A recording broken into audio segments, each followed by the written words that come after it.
Eu me lembro daquele rosto perfeitamente. Parecia uma fera.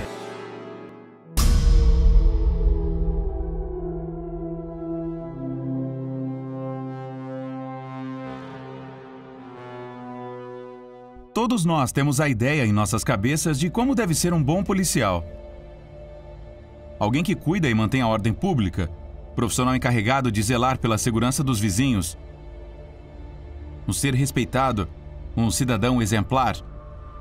Bem longe de representar esta imagem é Mikhail Popkov, um agente que usou seu cargo para ganhar a confiança de suas vítimas e, assim, cometer mais de 80 feminicídios na Rússia. Foi assim que ganhou o apelido de o Lobisomem da Sibéria.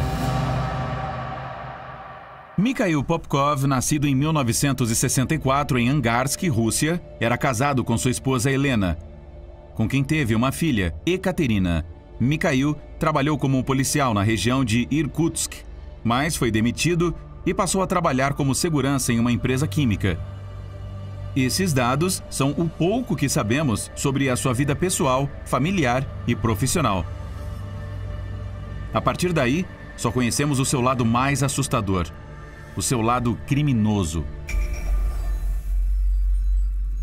Para descobrir a origem de seus crimes, temos que voltar à infância horrível de Mikhail. Sua mãe tinha sérios problemas com o consumo de álcool e abusou fisicamente de Mikhail quando ele era apenas uma criança. Esses momentos dolorosos levaram o então policial a tentar eliminar essas memórias da forma mais desnecessária e injusta possível, exercendo violência geral contra as mulheres. Uma misoginia que resultou em inúmeras vítimas inocentes. Segundo o próprio Mikhail, seu despertar assassino começou espontaneamente. Após ver uma prostituta vagando pela rua, ela estava embriagada e parecia fisicamente com sua mãe. A conexão com suas memórias de infância foi imediata e a sua perturbação para a vida. O local escolhido para seus crimes, Angarsk, foi uma pequena cidade na Sibéria. O terror de feminicídio vivido em suas ruas fez com que as mulheres não quisessem sair de casa. O Homem-Lobo, apelido com que foi batizado, refletia perfeitamente a ferocidade de suas ações. Seu modus operandi era sempre o mesmo. Mikhail sempre selecionava mulheres corpulentas, entre 17 e 40 anos, com uma altura média e com sinais óbvios de embriaguez. Assim que a futura vítima era encontrada, o policial uniformizado se oferecia para levá-la ao seu destino na viatura. Nenhuma mulher jamais suspeitou que por trás desta aparente bondade se escondia um feroz assassino em série. Uma vez dentro do carro, ele batia na cabeça da vítima até ela ficar inconsciente e partia para os arredores da cidade. Ele estava procurando lugares isolados e solitários, como florestas, lugares onde suas atrocidades não podiam ser descobertas.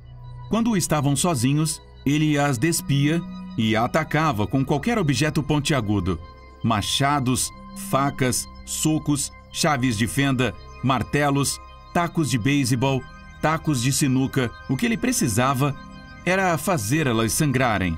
Era sua maneira de ficar excitado e, em seguida, agredi-las sexualmente da maneira mais selvagem possível. Uma vez manchada, Mikhail acabava com a vida de sua vítima. Decapitada, estrangulada, esfaqueada. Ele até praticou necrofilia com um corpo já morto. Então ele deixava o cadáver em áreas arborizadas, estradas pouco percorridas ou cemitérios. Sempre o mesmo padrão, sempre o mesmo sadismo. Apesar do grande número de mortos, houve apenas 2 testemunhas capazes de reconhecer Mikhail. A primeira foi Svetlana Misiavicius, uma garota de 17 anos. Estava escuro à noite e um vento gelado soprava pela cidade. Depois de passar a tarde com uma amiga, Svetlana estava voltando para casa quando um carro patrulha parou ao lado dela. O agente baixou a janela e, vendo que ela estava com muito frio, se ofereceu para levá-la. A jovem aceitou de bom grado e entrou no carro. Eu estava com tanto frio da cabeça aos pés que concordei em subir, confessou Svetlana. A próxima coisa de que se lembrou foi o policial batendo a sua cabeça repetidamente contra uma árvore. Em seus olhos não havia nada além de ódio. Ele não respondia a nada. Estava mudo, fora de controle. Em um golpe de sorte, Svetlana conseguiu escapar das garras do lobisomem e fugiu para pedir ajuda. Ela pensava que poderia ser salva, que conseguiria, mas ninguém a ajudava. E os segundos se passaram. Tudo ficou em silêncio. De repente, no meio do nada, alguns passos. Um arrepio percorreu todo o corpo de Svetlana de cima a baixo. A besta estava de volta. Mikhail a atacou novamente. A próxima coisa que soube foi que eu acordei em um necrotério. Me sentei e vi um cadáver ao meu lado. Com essa impressão, Svetlana desmaiou. Horas depois, ela despertou já no hospital. Mas o trauma foi tanto que ela não se lembrou de nada do que havia acontecido. Nem mesmo seu próprio nome ou a sua idade. Metade de seu cabelo foi arrancado. O seu corpo estava paralisado de um lado. O estresse pós-traumático ainda estaria presente 20 anos depois. O seu ataque me fez envelhecer 7 anos, confessou Svetlana. Eu não consegui andar ou falar. Tive que aprender tudo de novo desde o início. Levei 2 ou 3 meses. Ainda tenho a gagueira causada pelo incidente, disse ela. Apesar de todo o trauma, quando Svetlana contou o seu dramático episódio na delegacia e, fisicamente, descreveu o policial em questão, ninguém acreditou nela. Ninguém suspeitou que o autor de um crime tão macabro fosse o seu próprio colega. Claro, Mikhail negou qualquer envolvimento a esse respeito, fornecendo um álibi sólido. Helena, sua esposa, também contribuiu com seu testemunho, garantindo que ela estivera com ele naquela noite. Depois desse episódio, Svetlana teria que esperar 17 anos, uma eternidade, para ver o seu agressor sentado no tribunal. Perdi a capacidade de andar novamente no momento em que o vi, disse a mulher após se levantar e relatar o ataque. Mas Svetlana não foi a única garota que conseguiu sobreviver ao lobisomem. Evgenia Protasova foi a segunda sobrevivente do maníaco Angarsk, como também era conhecido pela mídia. E da mesma forma que a Svetlana e o resto das vítimas, o contexto e o modus operandi eram praticamente os mesmos. Naquela noite escura de 1999, Evgenia, com 18 anos, teve uma discussão com o namorado enquanto eles saíam de um restaurante. O menino queria que ela fosse para casa, mas ela não queria. O jovem ficou com raiva e gritou com Evgenia para ir embora sozinha. Foi lá que Mikhail apareceu. Ele a convenceu a entrar no carro da polícia. E após um golpe forte na cabeça, ele a conduziu para uma floresta. Ao acordar, ele a puxou arrastando-a pelos cabelos e continuou a agredi-la. Eu me lembro daquele rosto perfeitamente. Parecia uma fera. Fiquei completamente assustada, disse Evgenia. Mas mesmo sabendo que poderia morrer tentando, a garota não desistiu. Ela tirou todas as suas forças e ela conseguiu escapar. Mas só por um momento. Mais uma vez, Mikhail a segurou e continuou a torturá-la. Foi então que ela perdeu a consciência. Horas depois, e como se fosse um milagre, Evgenia a acordou no hospital. Ela ainda não sabia como, mas ela sobreviveu ao lobisomem siberiano.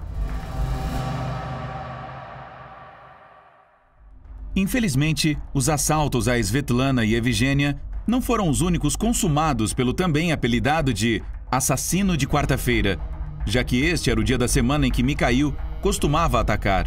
O maníaco de Angarsk era um dos criminosos mais procurados pelas autoridades. Por muito tempo, a identidade de tal assassino foi especulada.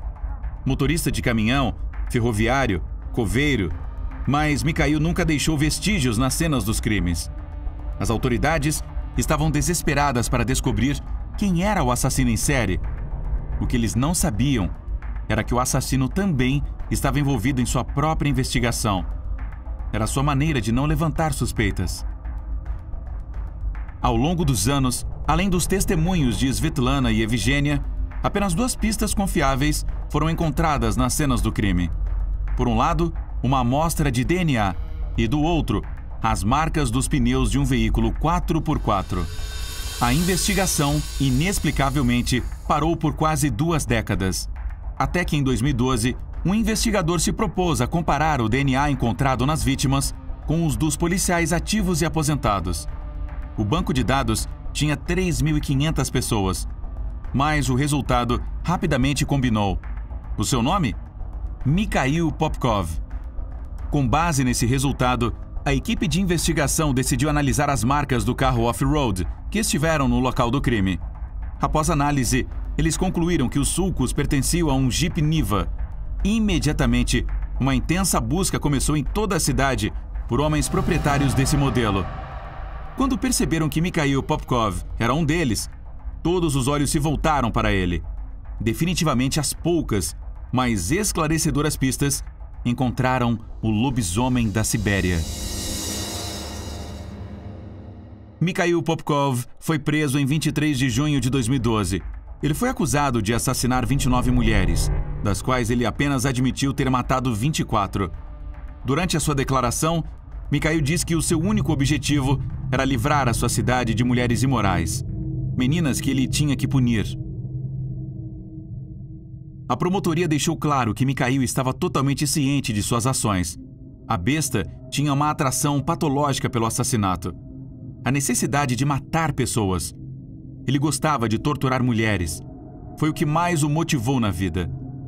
Embora durante o julgamento tenha mostrado algum arrependimento, Mikhail também confessou o seguinte: senti nojo das meninas pelo seu comportamento despreocupado, por isso queria castigá-las. Chegou mesmo a justificar os seus crimes, alegando ser a culpa das vítimas porque, segundo ele, estavam bêbadas na rua em vez de ficar em casa com os maridos e filhos. Algumas afirmações realmente intoleráveis. Com o tempo, Mikhail Popkov parou de macular e matar mulheres porque contraiu sífilis, o que o deixou impotente. Depois disso, parei de sentir vontade de estuprar e matar, declarou. Mas as suas palavras não eram inteiramente verdadeiras. Em janeiro de 2015, o juiz o considerou culpado de mais 22 assassinatos e 2 tentativas de homicídio. Existem muitos motivos para ser condenado à prisão perpétua. E ainda havia mais. Uma nova sentença chegaria em dezembro de 2018. Nela, o tribunal confirmou que Mikhail havia matado 59 outras mulheres. Isso fez um total de 81 feminicídios cometidos. Mikhail foi condenado em prisão perpétua, em uma prisão de alta segurança. Apesar dos números oficiais, o tenente-coronel Karchevsky está convencido de que Mikhail cometeu mais de 100 crimes. Podemos nunca saber o número real de assassinatos que ele cometeu, mas apenas com os números confirmados, o lobisomem da Sibéria supera de longe assassinos como o açougueiro de Rostov ou o assassino de xadrez, com 52 e 49 assassinatos respectivamente. Intitulado assim como o maior assassino em série da Rússia, o animal mais perigoso da Sibéria.